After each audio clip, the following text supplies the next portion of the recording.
বিশ্বাস করবে না, আজ সকালবেলায় মাঠের দিকে যেতে যেতে হনুমানগুলো আমাকে চারিদিক দিয়ে ঘিরে ফেলেছে।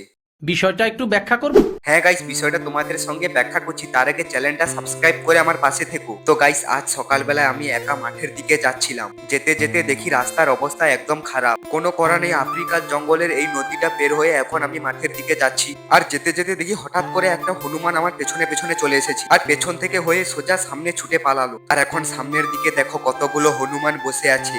তো এখান থেকে আমি কোনো রকম ভাবে বের হয়ে চলে এসেছি, আর যেতে যেতে এখন আমরা তিন বন্ধু চলে যাচ্ছি মাঠের দিকে একটু বসে টাইম পাস করার জন্য। আর এখানে এসে যখন দেখি এখানকার অবস্থা দেখে আমি তো পুরো অবাক। এখানে প্রায় 10-15টার মতন হনুমান আছে। আমরা তিনজন সাহস করে এগিয়ে যেতেই হনুমানগুলো ছুটে পালালো ভয়ে। এখন যে পরিমাণে গরম হয়েছে, তাই এখানে ছাই দরার মধ্যে বসে একটু টাইম পাস করছি। টাইম পাস করে এখন বাড়িতে এসে স্নান করা কমপ্লিট হয়ে গেছে। এখন যেহেতু স্নান করা কমপ্লিট হয়ে গেছে, এখন আমি রেডি হয়ে খেতে যাব, কারণ আজকে বাড়িতে একটা স্পেশাল তরকারি হয়েছে। স্পেশাল তরকারিটা হলো কাঁঠালের হিচড় হয়েছে। হিচড়ের রেসিপিটা যদি তোমরা জানতে চাও তাহলে কমেন্টে বলো, নেক্সট ভিডিওতে তোমাদের জন্য কাঁঠালের হিচড়ের রেসিপিটা নিয়ে আসবো। আর এখন আমি রেডি হয়ে পড়েছি, এখন আমি খেতে যাই। নেক্সট ভিডিওতে দেখা হচ্ছে, টাটা বাই বাই।